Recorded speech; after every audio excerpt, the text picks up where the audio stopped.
When the right people come together at the right moment, when they care almost as much about winning as they do about each other, they can become the best of the best.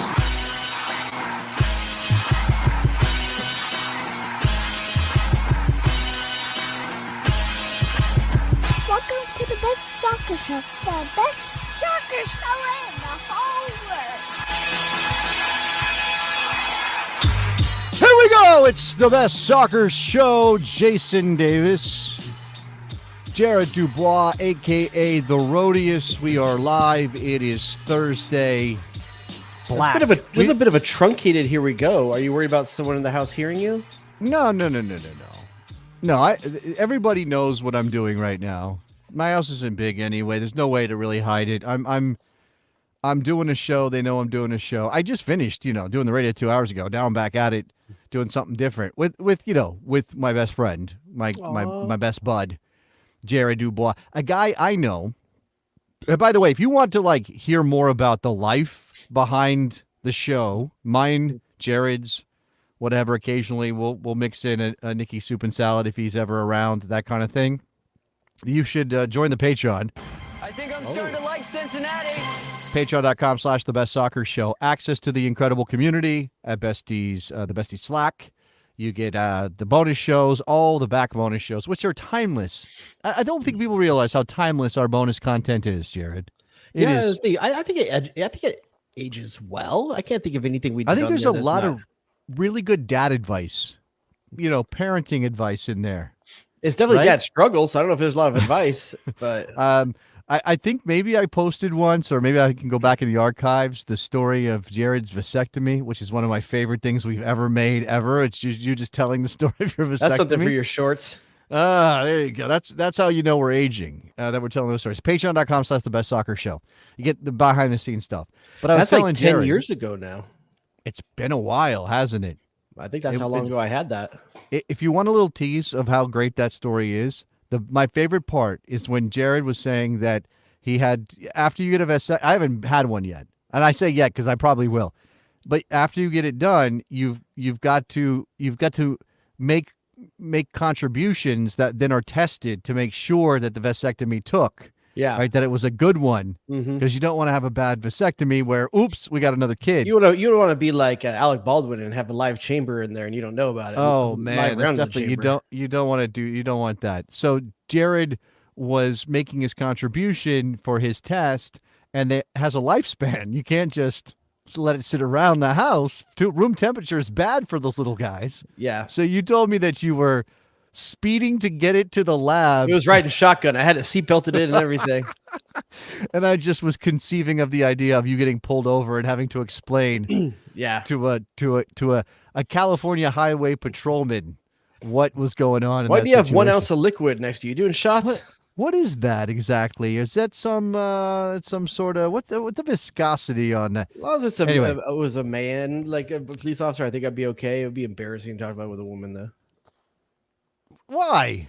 They I don't know know. about vasectomies They do, as but well. I mean, every dude's done what I had to do. Like the dude knows what I was doing 10 minutes beforehand. Sure. The Like, woman that's would the also. embarrassment. You're saying it would be weird if Yeah, a but the woman man knew you did understands, that? man. The man understands. He showers. He knows. So you just imagine that the female cop would be like, "What a pig," like that kind of thing, because For you sure. do that. For sure. Yeah. Okay. All right. Well, anyway, behind the scenes and back best bonus shows and all that kind of stuff, and the story of vasectomies. But I was telling Jared that I've come across something very interesting. My in-laws are with us for the next couple of days. They've been here this week. They were here last week. My kids' daycare had to close because of a plumbing issue. It's been a little bit of a thing. But it's great having them. I love my in-laws. They're great people.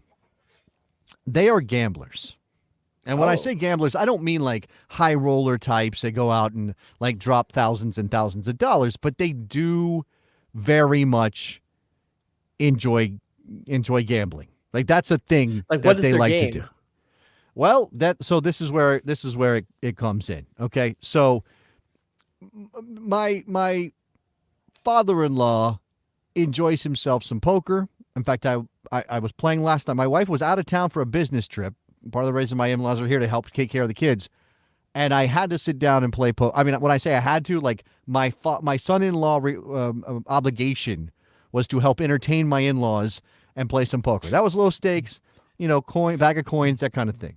I didn't know you even knew the rules of poker. Sure. Oh, I guess okay. you played with us when we had poker nights before on Besties poker nights. I forgot. I'm a decent poker player. I'm not saying I'm a shark, but I'm a decent poker player. Come on. All right. Anyway, they watch YouTube channels of people playing blackjack. Blackjack. And I am stunned by this. Now, when I say playing blackjack, I mean it's like it's like point of view cam down on the table, people, making bets, getting hands, playing blackjack, right? And just hours of this, just watching people play blackjack. Do you think they're trying to get an edge, or is it entertainment? No, I think it is entertainment, 100% entertainment. I think they are sort of like. Now, are these three people playing for real money, like at a casino, or is this someone doing his garage making content? Here's where it's fascinating to me. So I'm watching, in the kitchen, whatever. I'm watching my father-in-law. He's flipped over to the YouTube. He's watching somebody gamble, playing blackjack. A woman, I can tell by the voice. And I'm watching this, and the first thing is that I'm like, is she saying she's making $100,000 bets? Like, is that what she's saying? Am I hearing this right? And it's in English. He doesn't speak much English, but it's a YouTube video he's watching in English, and I'm like, what? Wait, what? And I'm looking at the dealer, and I'm looking at the shoe, and I'm not an expert. I've been to Vegas. I've been to Atlantic City. I've been some places. I've played some blackjack myself, but I'm not an expert. I'm not like steeped in the culture, but I'm still like, this is odd to me. So you hit on Saw 17, right? So I mean, they've got a table. It's got the felt. It says what it's supposed to say, but I'm still like, this is weird. And those values are crazy. She's not playing for $500,000. It can't be real. And I go and I look, and there's a Reddit where people are like, that's completely fake. This is like in their house, and they're just pumping out content. And I'm telling you, like, we should quit soccer and do this. We should quit soccer. I never tell you, I got onto Scratcher Talk somehow. Scratcher Talk. What is that? People just scratching scratchers, looking for like the big wins and stuff like that. Oh, they'll buy like $500 in tickets. They'll sit down. They'll start scratching them. They're keeping a tally of how much they've made on their $500 to see if they come out ahead or not. Like, it's that kind of thing. And then these people are amazing. Their technique, they can scratch a line. They have like a tool that looks kind of like a dentist's like scraper, and they just go right across it. Well, that's almost like ASMR kind of stuff beyond the gambling part, right? It's got the sound. But anyway, what's the most you've ever won on a scratcher? I probably won 25 or 50 or something like that. Like 10. I think I won like 10. Yeah. I still have scratchers sitting right here. The ones I showed you before that are still here, like 2 years later, right now. Remember I showed you before? And I was like, "Oh, I can't show you these. I want someone to take them." Because you had this insane idea that we would like copy the code or something. Yeah, I want someone to take my money. But anyway, what's amazing to me is that the fake. I think there are real ones. They were just watching one that looked real to me. The guy like showed the casino, and there was somebody else there, and everything looked legit. But the fake one, I'm talking 100,000 views in less than a day for a woman playing fake blackjack, fake ass blackjack. We should play fake ass blackjack. Because as much as I love doing this show and I love you guys, we don't have 100,000 views. We should have 100. We should. Fake craps. That makes more sense to me. Fake I like craps. Okay. I mean, if you get the right viewpoint, people don't know what's happening. But there's no sound. There's no background noise. She's in the high roller room. That's why they're doing the big numbers. Because it's sexier and it's like the high roller room. I saw Antonio Giat saying, did you all talk about the Whitecap statement yet? Do you know what this is? Okay. So here is what I have it Vancouver up Whitecaps. You want to read it, or do you want me to read it? Yeah, I assume we're talking about the same thing here. It came out today, 4:45 p.m. And this is regarding Messi. It sounds like Vancouver Whitecaps FC have provided the following statement on Thursday in advance of the upcoming match against Inter Miami CF at BC Place. While we haven't received an official update on the availability of Lionel Messi, Luis Suarez, and Sergio Busquets for this weekend, we understand they will not make this trip. Unfortunately, we have no control over who plays for our opponent, and it was important for us to communicate to our fans as soon as possible, said Axel Schuster, CEO. Axel, get it right. It's We Axel. we always want our best players going up against our opponent's best players, and facing players with the highest pedigree was especially exciting for our team. We know that there will also be a lot of disappointed fans. We remain committed to making this a special experience for everyone. It is still going to be an incredible atmosphere and celebration of soccer for our city. We have amazing fans, we have a good team, and Saturday's match is a very important home game for us.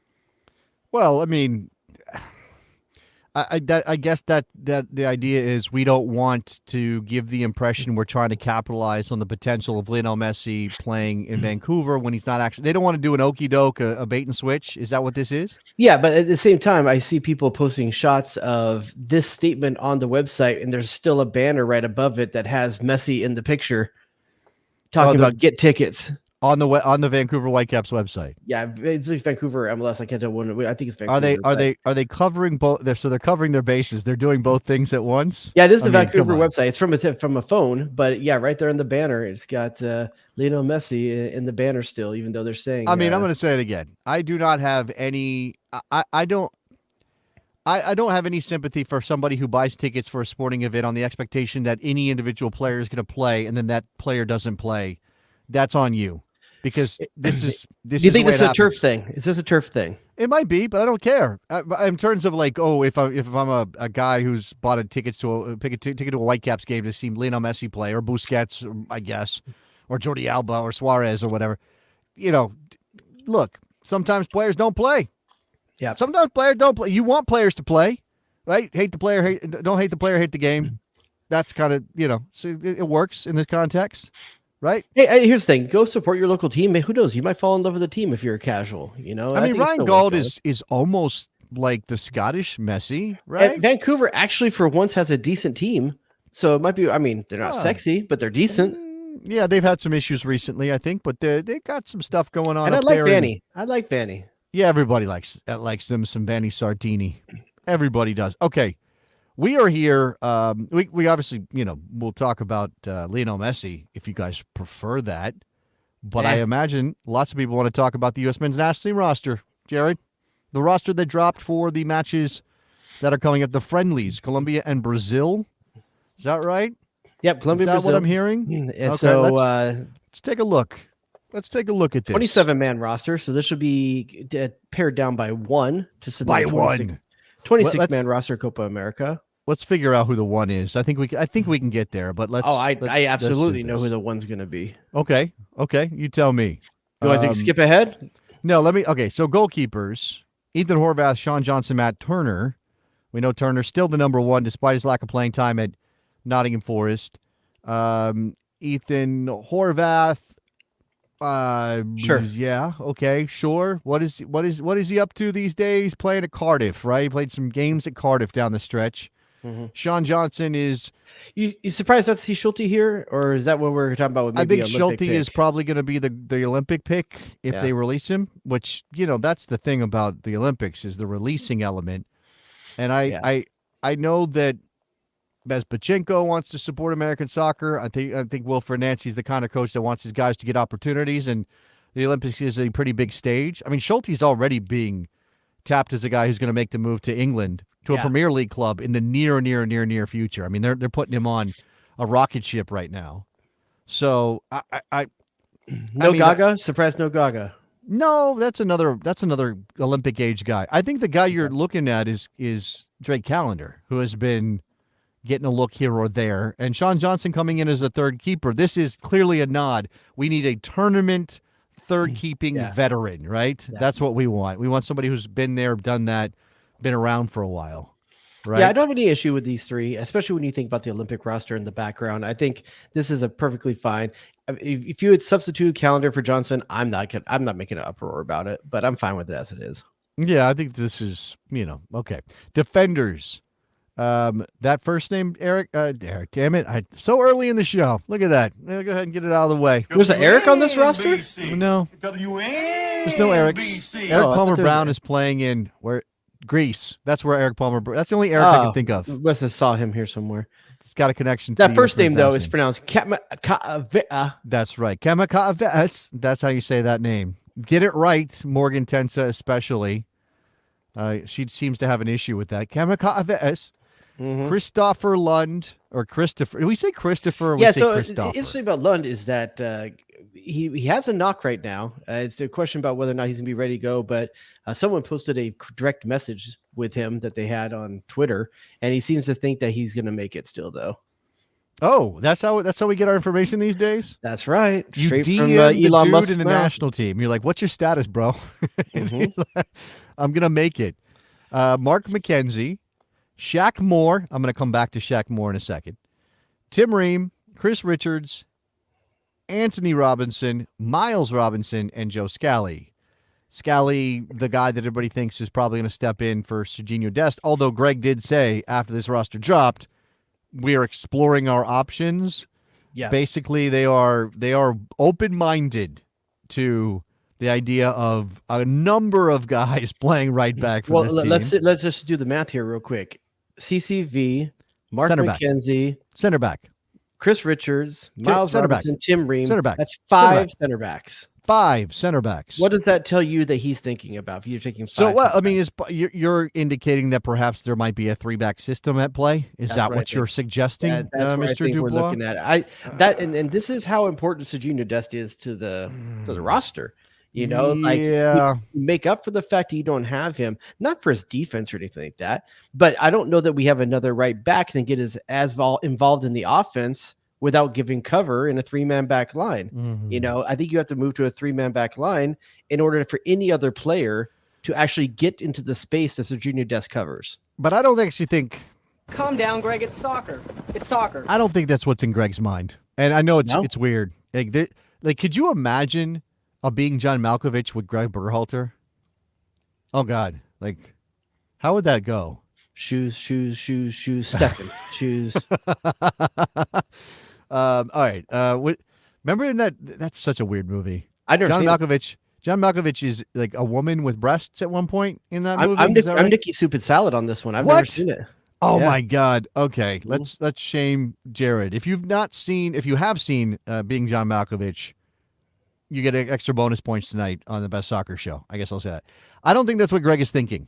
What's he think thinking? we have Cameron Kaaviz. He is a center back. There's no doubt about that. We have Christopher Lund. He is a left back. He would be left back number 2, natural left back number 2.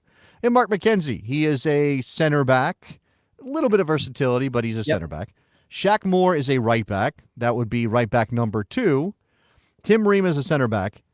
Anthony Robinson is a left back. Miles Robinson is a center back. Joe Scally is a right back. Chris Richards, however, I think it's very possible, while he is a starting center back for this team, I think that there is an extra center back on this list because Berhalter is thinking of that center back as cover at right back, potentially. I'm not saying that it's his first choice, but I think it's possible. Let's entertain what I think is the Occam's razor here, which is the simplest thing. Is let's say that there's going to be a 3-man back line.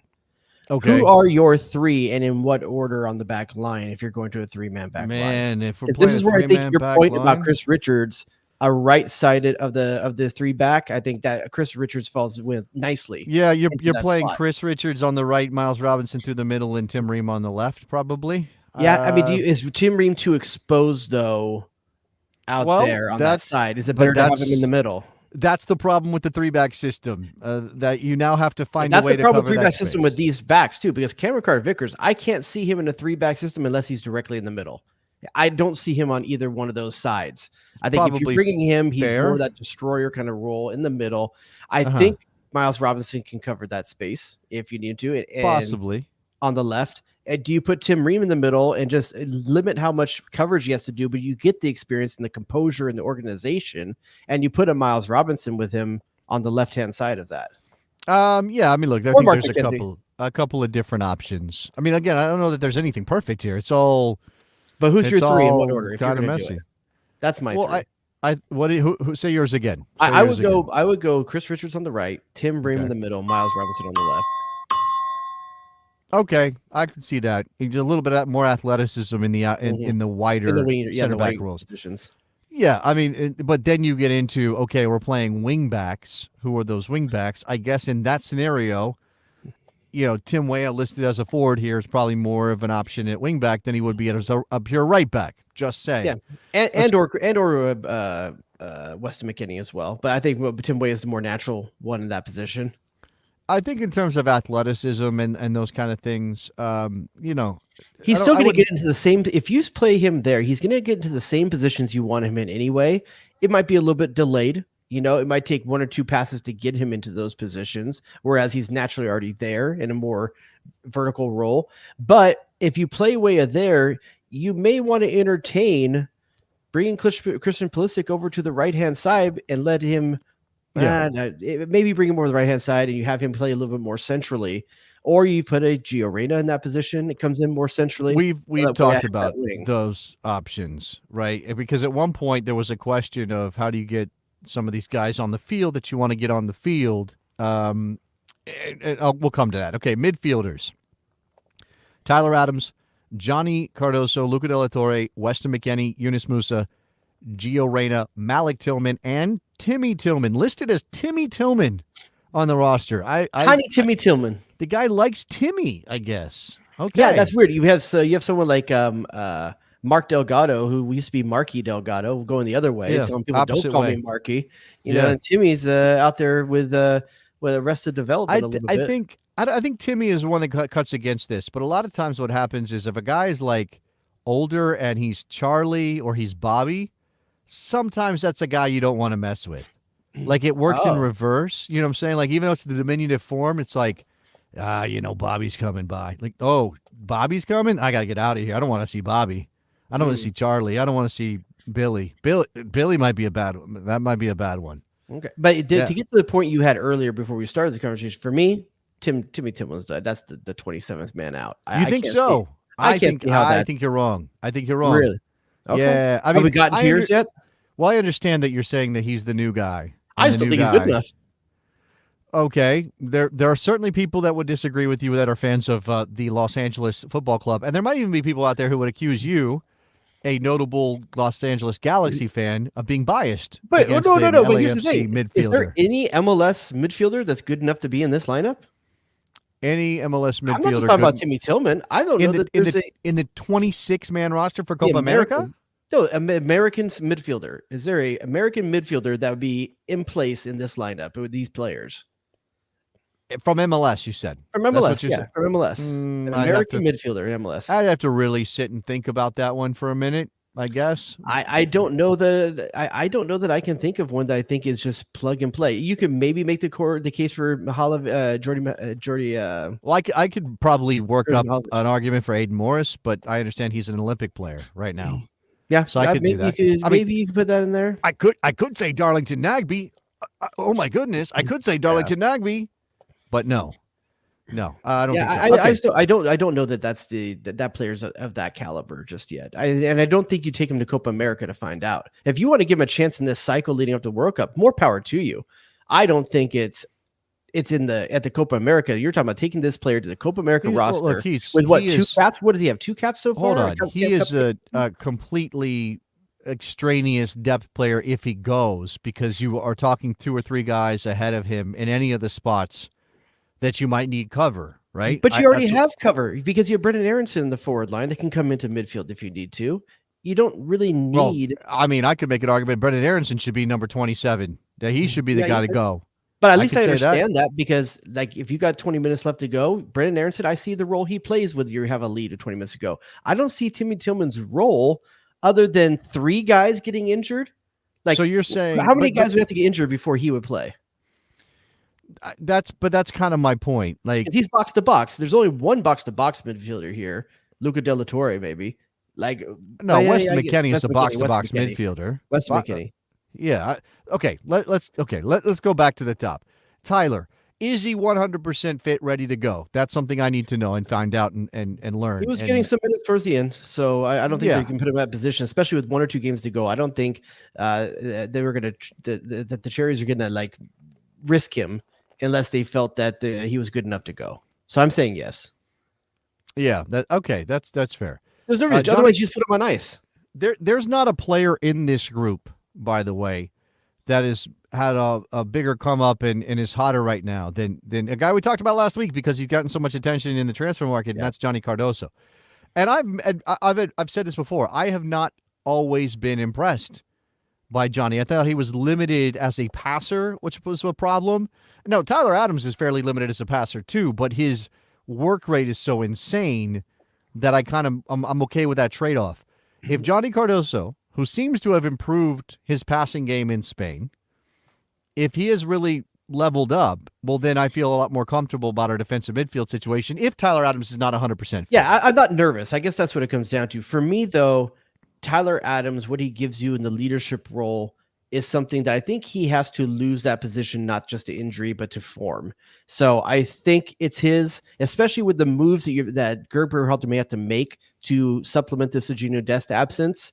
I think you're going to want a guy that knows the system really well. Tyler Adams can cover that back line well. Not that Johnny Cardoso doesn't or couldn't, but Tyler Adams has done it, and Berhalter's seen it. And you get to keep the leader on the field. And I think if Tyler Adams has 2 poor games, yeah, Cardoso might be pretty close to get. But I think Tyler Adams gets it if he's healthy still.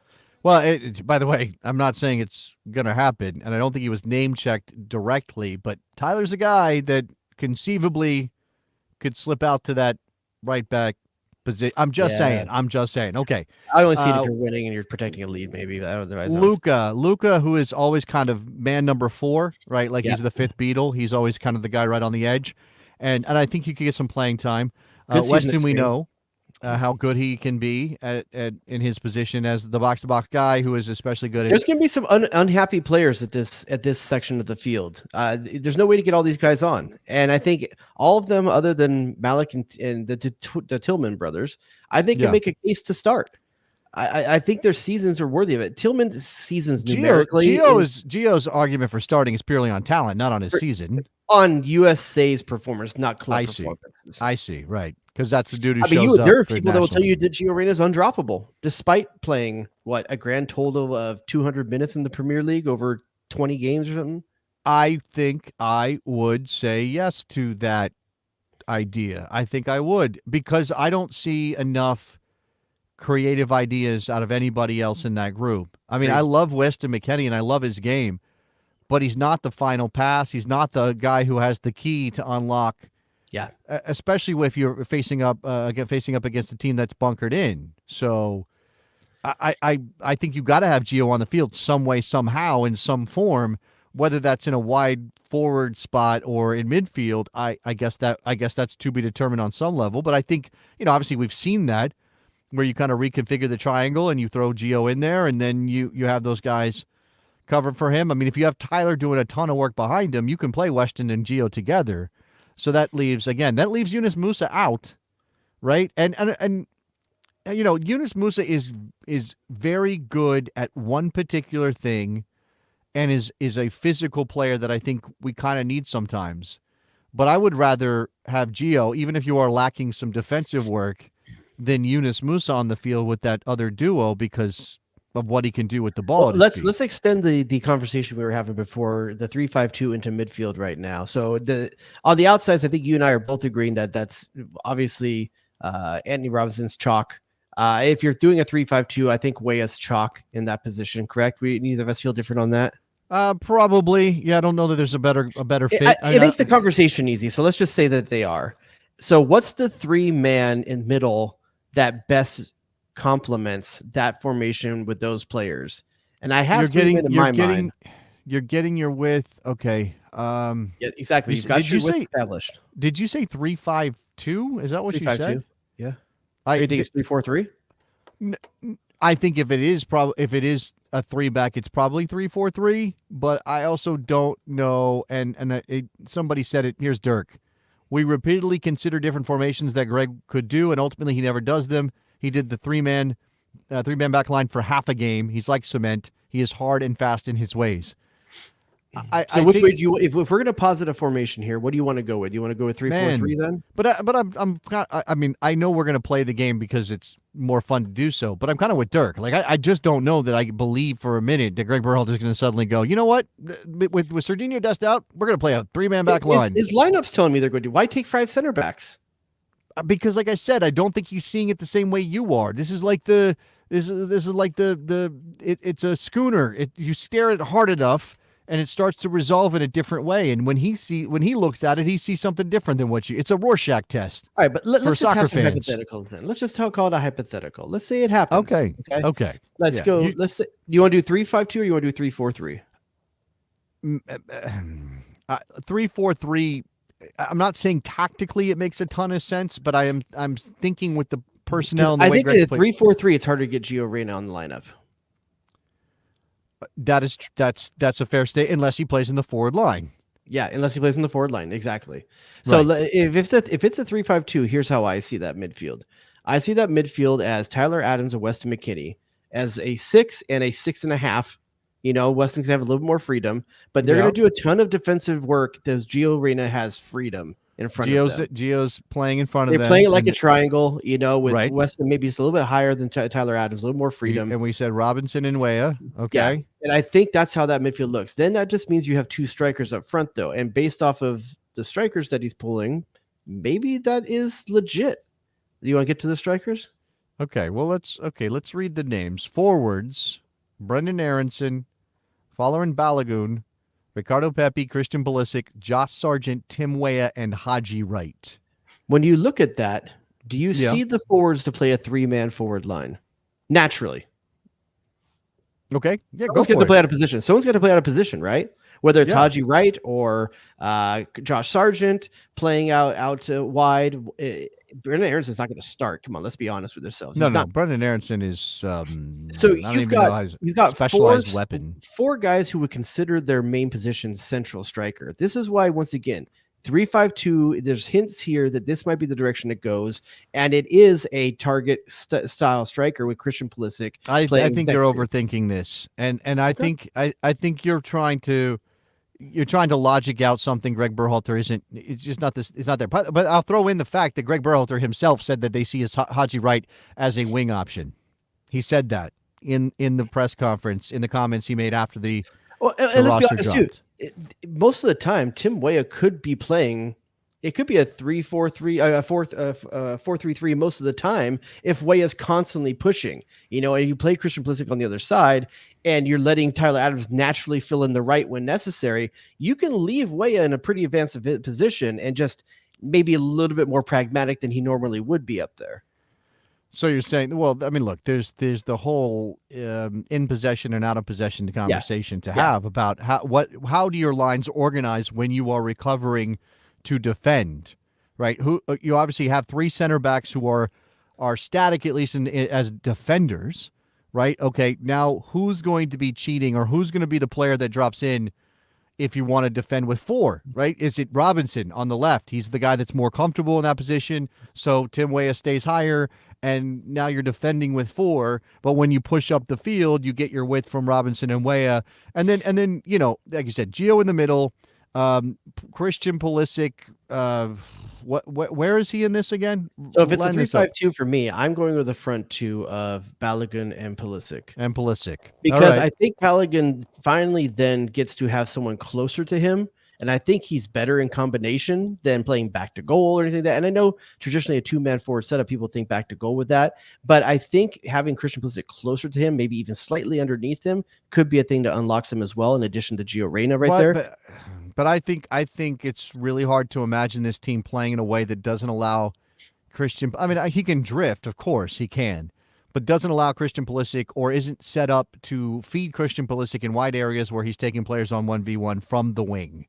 And if it's a 3-man front line, I'm going with Christian Pulisic, and I think Haji Wright in the middle and Josh Sargent wide.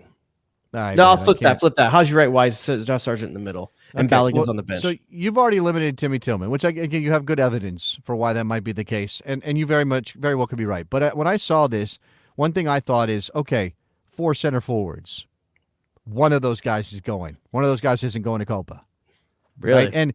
And one of the things that came to mind is that Josh Sargent did pick up a knock in the promotion playoffs, which obviously ultimately Norwich didn't progress in, and I'm just wondering if Pepe's that still is eligible, right? He's not even overage. Isn't he still eligible, or did he age out? who Sargent? Pepe. Oh, Pepe. No, Pepe's Olympic eligible. So that would help your case right there as well, because I mean that's not even an overage player. That's just a guy who could join.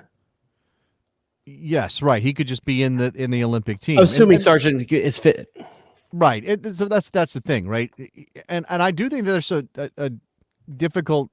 a difficult issue, right? So I mean, I don't know how to really let me think about this for a second, because I want to present it as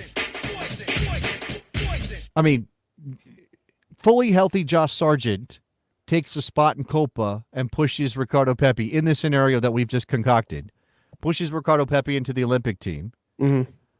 Or Josh Sargent's the one cut. Maybe he's even picked up an injury and Ricardo Pepi goes to Copa. Which would you rather have?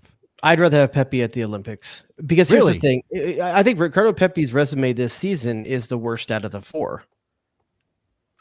In terms of production, yes, because he's had the most limited minutes. And even Balogun's production has been great, but he's been getting minutes. Pepi's not even getting minutes, especially down the stretch at the end. So I think it does Pepi favors to be the starting striker on the Olympic team, actually like get the minutes, be the guy. Okay, but this is I get it. I get that. And that's sort of like almost like the parental view of this, and it's the longer view for sure. And I guess if you are putting 2026 central in your thoughts, like everything is feeding into 2026, then maybe that is the right way to go. But it's, in my mind, you play the tournament you're in, right? You try to win the tournament you're playing now, not the one you've got 2 years, the one you're playing now. And the Olympics is a big deal, and it's good that we're back, but it's not Copa America. It's not your senior squad, right? But here's the other thing that makes me want to do this as well, is that not just did Josh Sargent, I feel, earn the call up with his performance this year. When's the last time we saw Josh Sargent play in a significant tournament? No, that's fair. The guy has been on the cusp, in and out, super unlucky with injuries. And if he's healthy and good to go, let's give him the chance to actually do it. Ricardo Pepi's going to have time to do it. Look, this is going to be unfair to somebody, or it's going to feel relatively unfair. I guess it depends on how much you value. This is twice being left off now. Well, that's what KY and Antonio are saying. And I would say that if I'm taking the best possible team to Copa because I want to win games at Copa, I want Ricardo Pepi there. Yeah, even if he is in Antonio's statement here, he says you kill Pepi's confidence if you leave him out of the World Cup and Copa back to back. That's not on Gregg Berhalter. It's not Berhalter's job to manage confidence. He had a chance to get minutes with his team and didn't warrant it. That's on his club coach. That's not on Berhalter. You just made the argument that you need to, plan for the future and send Ricardo Pepi to the Olympics to get on a bigger, or get on a stage where he'll play more minutes so he can get a move or somehow become the number one at PSV. Like, but I don't think he's warranted the minutes with the national team. So if he's not warranting the minutes with his based on what? Club level, based on what? Club performance. But he's not getting minutes, Jason. He scored goals when he played 5 months ago. He's been cold down the stretch, dude, and he's not playing. Okay, but okay. So it's hard to think, if you're looking at Josh Sargent as the other person, the guy who is one of the top scorers in the championship. Okay, his team came up clutch over and over again for them. I feel that if the two things being equal, the bottom line is he's got the form. You think you are valuing form in a way that I'm not 100% on board with. What are you valuing with Pepi? He's giving you nothing. What are you valuing? I'm talent.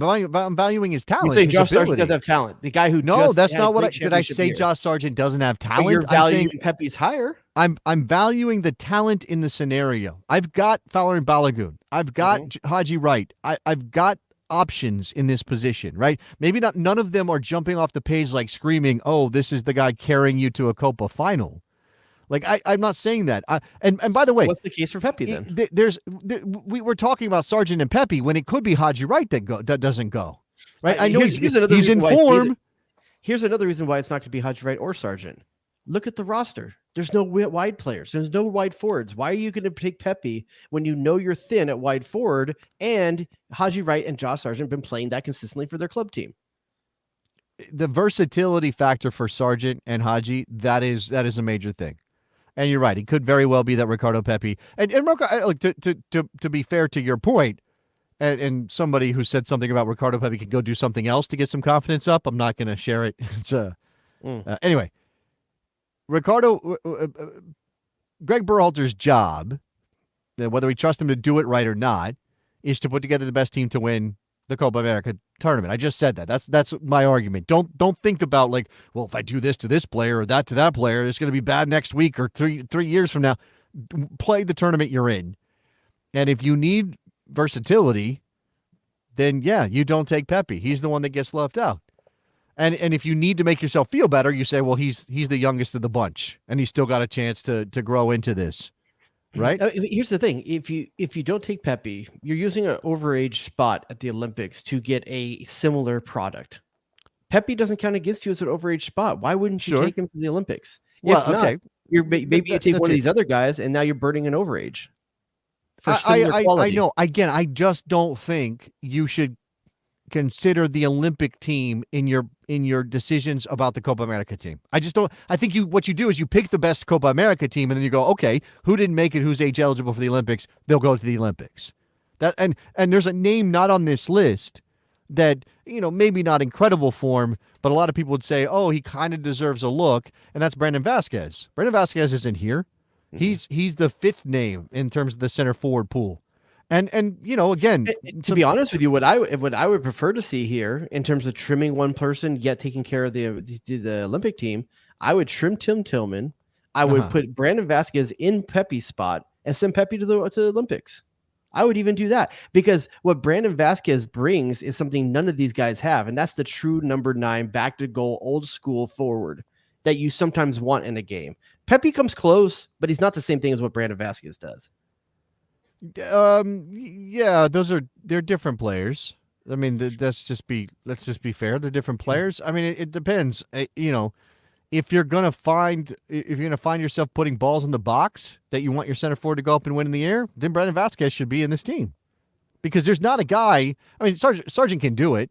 I don't know that he's as adept at it as Brandon Vasquez, but he has other abilities on the ball, playing wide, doing things off on the dribble, playing in behind in a way that I'm not sure Brandon Vasquez has. Athletically, Sargent's superior to Vasquez, right? But size-wise, body-wise, target forward-wise, Vasquez is superior to Sargent. I guess I don't want to decimate the Olympic team just to get the 5th striker right on the Copa America roster. I don't think there's any reason why you can't send a good team to both that has similar strengths. Sure, but you're not really leveraging much by not having. You don't split the baby. You don't go, oh, well, we can't take the best possible Copa team because we've got to have a good showing at the Olympics. That's a senior level event. It's on home soil. You're going to be facing off against potentially, if it goes well, some of the best teams, some of the most famous teams in the world. Take your best possible team. If that includes Ricardo Pepi, so be it. I don't know that it does. I'm looking at this. I don't know what it does. And really, all of this, your thought about leaving Pepi out to send him to the Olympics means Timmy Tillman goes to the Copa America tournament, by the way. That's what you're saying, right? I'm only going because you said you thought a striker would be the thing eliminated. That's why I'm going down this road. I understand. I made that argument because of the number of center forwards. I truly believe that Timmy Tillman's the odd man out in this 27-man. Right. In that case, you're going to be frustrated on some level that Ricardo Pepi goes. You take Brandon Vasquez to the Olympics if that's the case. I'm okay with that. He probably will go to the Olympics. I mean, again, it's a good point. As I said, form-wise, he started okay at Monterrey. He obviously had some moments in the Champions Cup, but he hasn't been playing as well for the Rayados as he had in the beginning. Again, form is one part of this, but it's interesting to me because Balogun, as you said, not great form. Pepi, not great form down the stretch. Sargent, great form or good enough form down the stretch. A knock. Certainly with a knock. Haji Wright, pretty good form down the stretch. Kind of. Haji might have been the most consistent striker of all of these guys for the full season. I don't think he's ever been as hot as Sargent was at his hottest point. But I think Haji Wright was probably most consistent. By the way, this is not happening. I do not believe that they would send Ricardo Pepi to the Olympics after the Copa America tournament. He's fresh. He's not playing. It's hard to imagine that they would do both. Yeah. But I don't know. Maybe that's a possibility. I mean, if you are talking about the Olympic team and overage options, if okay, nothing changes here except that maybe Timmy Tillman goes. What are you looking at for overage options? I mean, Connor's asking about the Olympic goalkeeper. I think Schulte ends up taking that. That's not an overage player because he's under 23, right? Did you check that before you made that bold I think statement? either way, goalkeeper, whether he's underage or not, you can take. You should take him. Is what you're saying. I think so. I mean, he's 23 right now, and I gotta look. I'd have to look at the cutoff.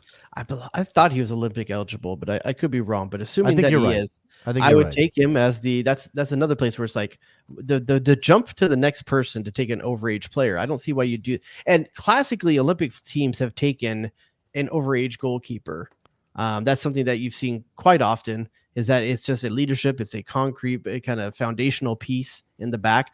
But I think on the form Schulte's in right now, I think he can both be a springboard and he has enough respect of the other kids in his age demographic that he can assume a leadership role back there. By the way, the Olympic roster, that's the short one, right? When the women all go to the tournament, they always have to take a smaller roster than what we usually see. Something like that. It's not a 23 or it's not a 26, certainly in modern terms. The kids are so young they can run forever.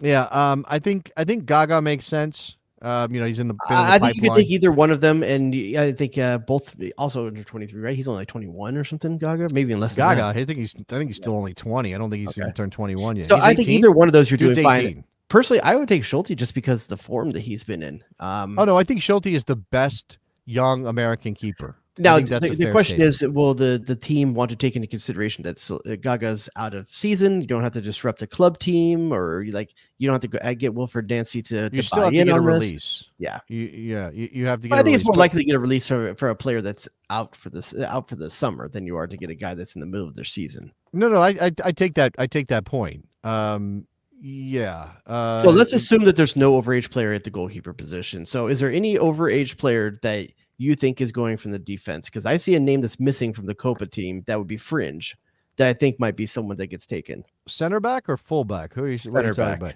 Center back, fringe center back. Currently playing where? In Nashville. Oh, in Nashville. Okay. That's interesting because I just had a different thought of a guy who's playing in England right now. Are you thinking Austin Trusty? I'm thinking Austin Trusty. I was thinking Walker Zimmerman. Once again, not that Austin Trusty may not be better at this point, but at some point, a lot of times the overage players are cultural as well and leadership based. And I think Walker Zimmerman brings that. He's not going to be overshadowed or overpowered by the stage. I mean, you're saying you need somebody to play the country music in the locker room just to break up the hip-hop? The guy has World Cup experience. That's worth something. That is fair. I mean, Antonio does not seem enthused at the idea of Walker Zimmerman going to the Olympics. I don't know that I'm enthused, but I think when you're thinking you're going to take a defender, it makes sense. I could see it happening. Austin Trusty would be okay, but I think Walker Zimmerman is more likely just due to the leadership level. That's probably a fair statement. I think that's probably a fair statement. I mean, the back line of that, the center back position for the U23s is not the best. Jalen Neal is back, but how do we feel about that? I think because he's roster eligible age wise, he can be a depth piece still to be taken. I think he looked good this last game that he played. I don't think he's looked bad in any games he's come back. I think he's looked a little bit rusty the first two games, but since then you see why he had so much hype around him. He's just calm.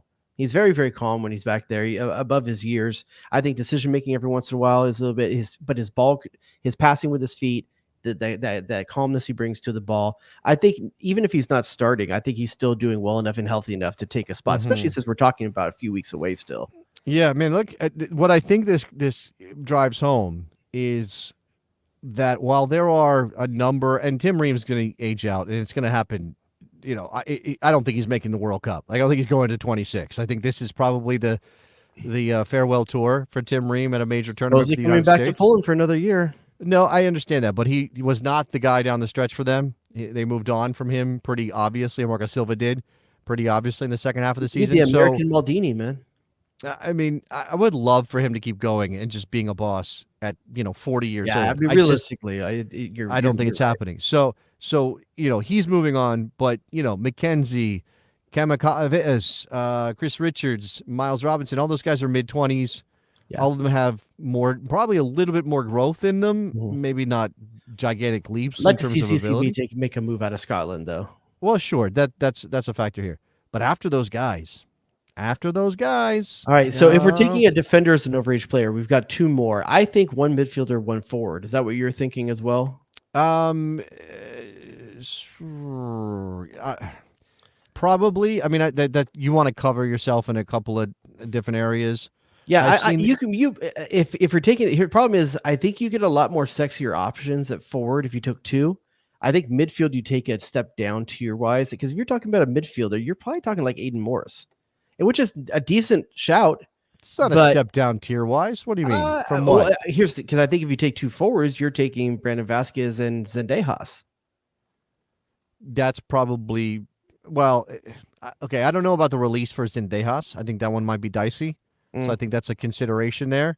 Vasquez too. I mean, there's really no knowing if the Mexican clubs are going to play nice with the federation on releasing those guys, regardless of like what actually is going on in Mexico at that point on the calendar. Actually, and as I believe it was our best friend Morgan Tensa saying, if you look at the calendar, this is more of a Leagues Cup period event for the Olympics, which you would think maybe makes it easier for clubs because it's not actual. What do you mean? This is a play. Huge competition.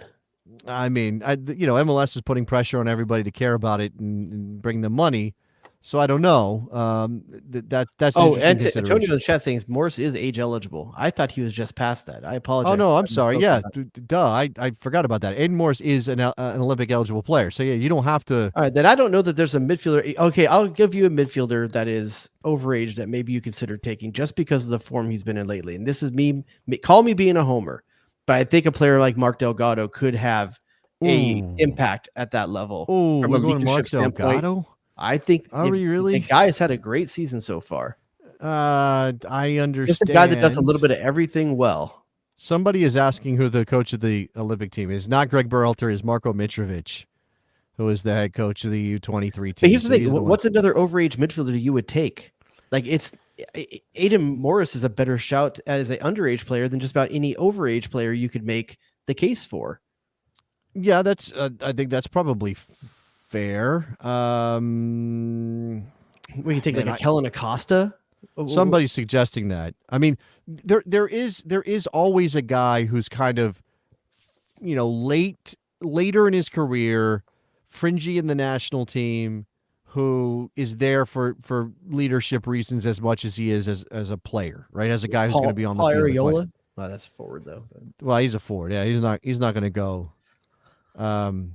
I think maybe to go two forwards. I don't know if there's a midfielder that justifies it more than assuming releases weren't a problem. Mm-hmm. Brandon Vasquez and Alexander Zendejas gives you probably your best quality players. And when you think of the jump down to the next age of eligible player in midfield. Yeah, okay. But so it's a matter of who's okay. Let me just think about the midfield a little bit deeper than what we are right now, because you're talking about like the group as a whole, right? If Aiden Morris is age eligible, then he has to be in this team.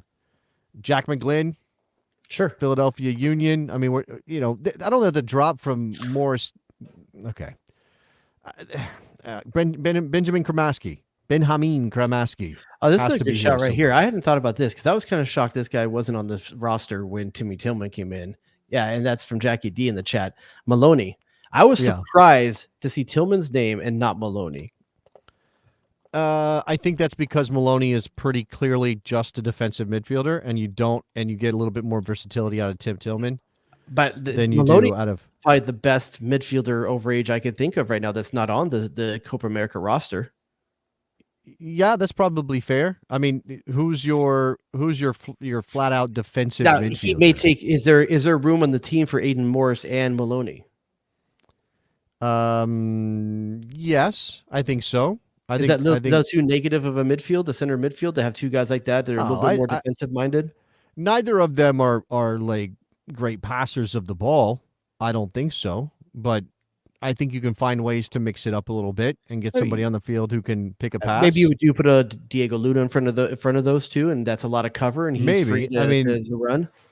Paxton Aronson is out there too. Is he healthy? I never know if he's. You never know if Paxton Aronson is like he's just kind of perpetually kind of broken. Is that what your thought is? Basically. Why is that? Why is that? Oh no, I was thinking Paxton Pomical. I apologize. Yeah, I was going to say that's the wrong Paxton. It just said Paxton. It didn't say which Paxton. This is the Philadelphia-made Paxton. They're tougher. They're made of tougher stuff. There's too many Paxtons in the world these days. Is there? You know a lot of Paxtons? Is that Bill Paxton's fault? No. There's Where no else did way. it come from? There's no way that guys in their 20s, or Paxton Aronson's not even 20 yet. There's no way those guys are named after Bill Paxton. Their parents are Gen Xers. Zero. There's probably like a Paxton on some real world road rules challenge. Their parents grew up with game over, man. Game over. No. A Chet from Weird Science. No, those parents are younger than that. Where else are they getting Paxton? Parents are younger than that. Where's that coming from? Paxton. I don't know. It's just a name. First of all, there's probably a bunch of Pullmans out there too. Those two Paxtons spell it differently. Paxton Pomical is Paxton. Paxton Aronson is Paxten. Well, just saying.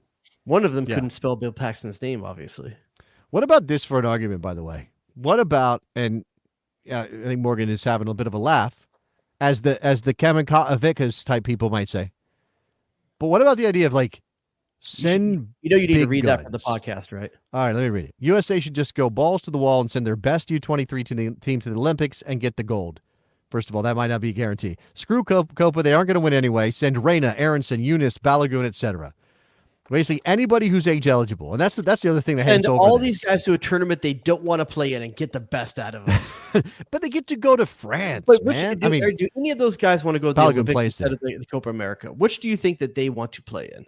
Man, that's a good question. No, they all want to play Copa. They all want to play Copa. They all want to play Copa. Like, none of them want to get the best versions of any of those guys if you put them in No. You're absolutely right. No, granted, they might have some fun in what's it called, Athletes Village or whatever. That could be fun. I mean, if you are young, they pass out the Jimmy hats like they're Pez out there, man. Right, Josh Sargent, he's overage, right? He's too old for the Olympics at this point. Is that right? Josh Sargent, too old for the Olympics. Over. I think he's just okay. over. Well, he's got a kid. You can't send him to the Olympics because he's already married and got a kid. He's already locked down. You don't send him; it's a waste.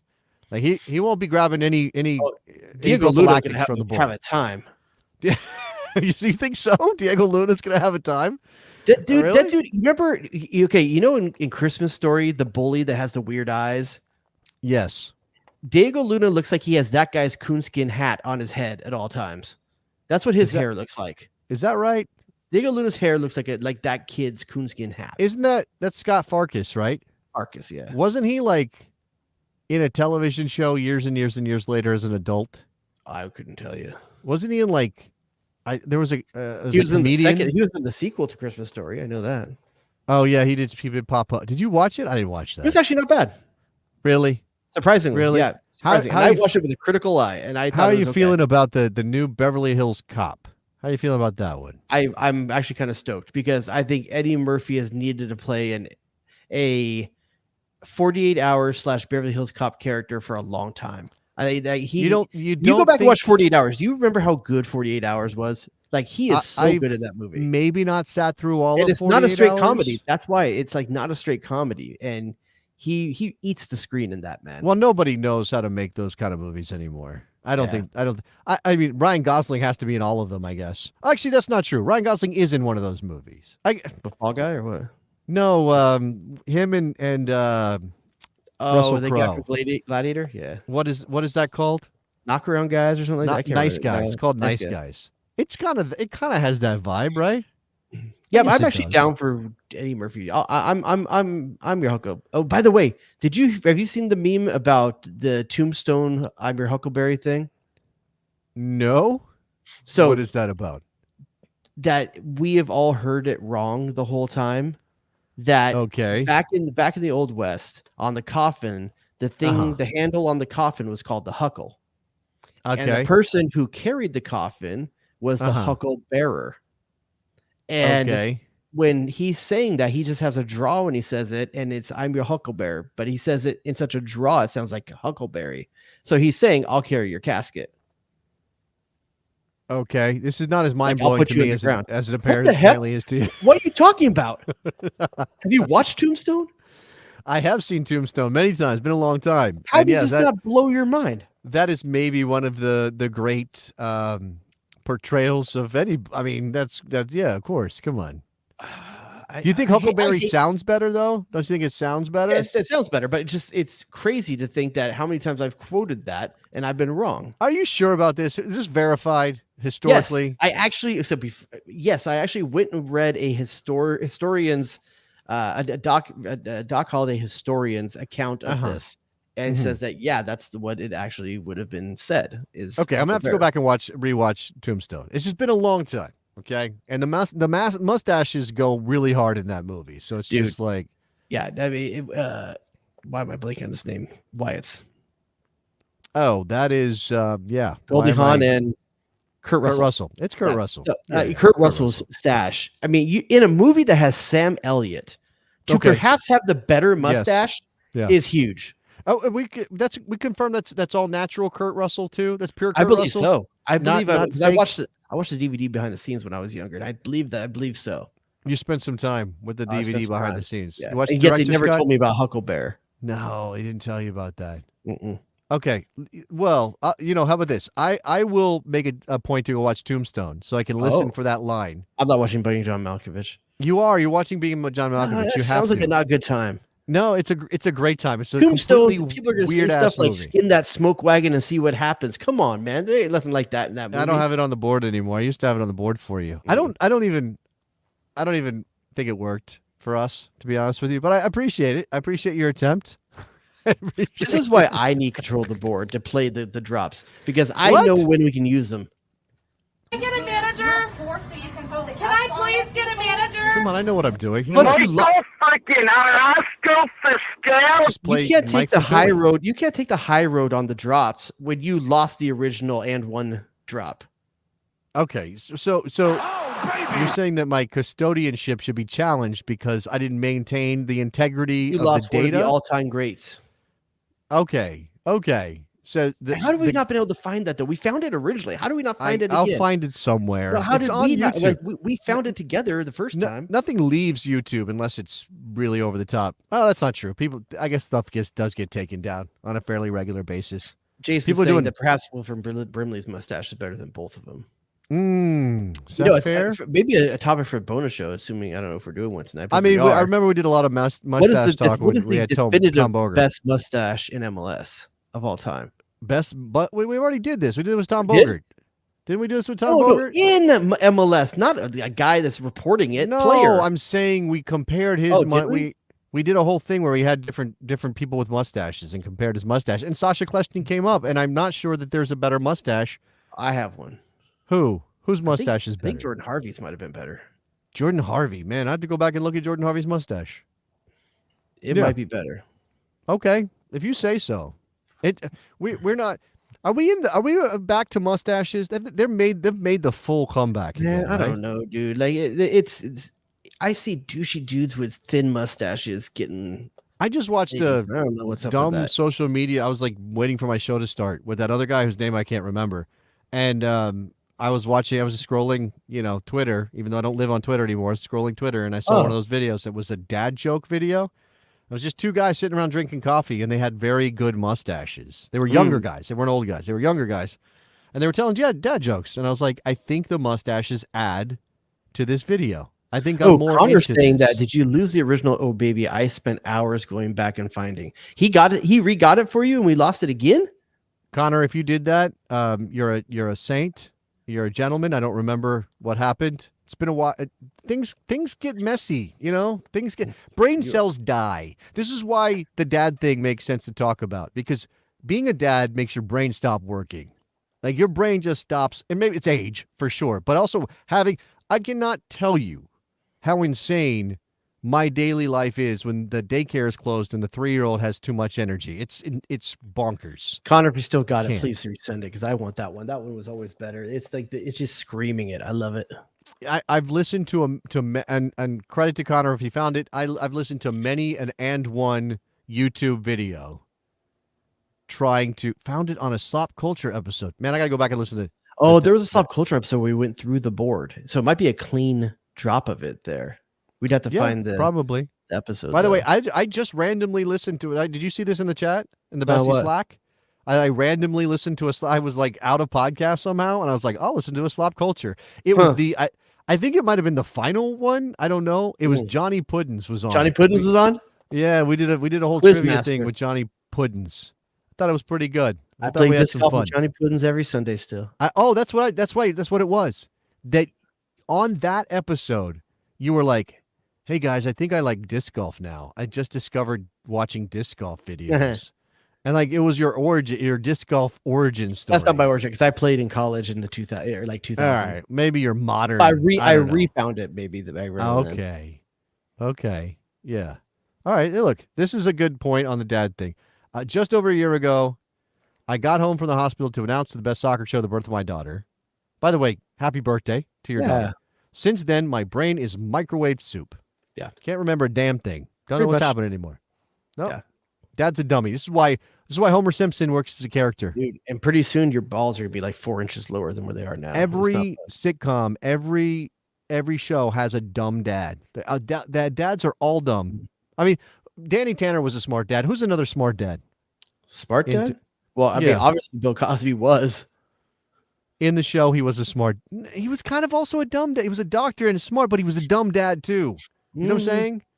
Like, I don't really feel like Danny Tanner ever played the dumb guy, but definitely Bill Cosby. What about Uncle Phil? Or I'm sorry, what was his first name in the show? Huxtable. What was the first name? Garfield. Cliff Huxtable. Yeah, it's by the Cosby Show. Name of the character, Cliff Huxtable. So weird. Anyway, what about Uncle Phil? Uncle Phil, yeah, okay. Not dad though, but he was dad to get some of them, but not to. Yeah. He was a dad. Frasier is a smart dad. He didn't have kids. He have kids? Oh yeah, he did have one with the girl back on the Cheers days. Oh, did he? All right, also kind of a dumb smart guy. Like a dumb smarty. Yeah.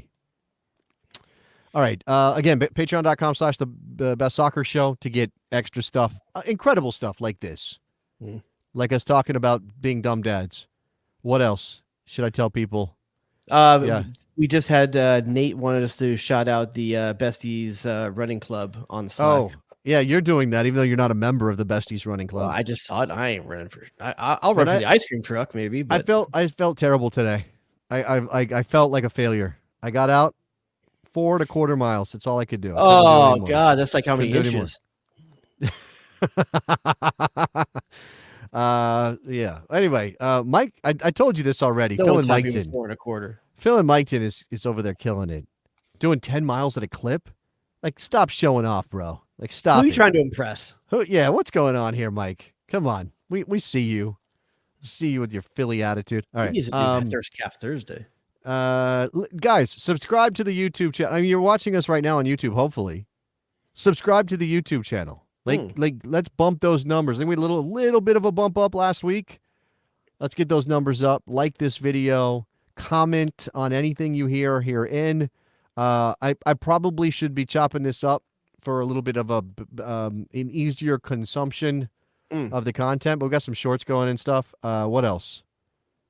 Anything? No? You got no other business? Well, how many times are you going to ask me what else? And I say 3 things and you want me to have a 4th? Have a 4th. Always do more. That's 4.5. All right, bye. Bye, guys. We'll see you next week. Bye. Who asked those questions? Damn, dog, that's in a boat. Go to DEFCON 2. It was there. Oh, here we go, saucing them up. Hit him, what? Oh, baby, Danger zone. Duh and or hello. WNBC. Who asked those questions? What are we doing? The Horror Show. The Sausage King of Chicago. I think I'm starting to like Cincinnati.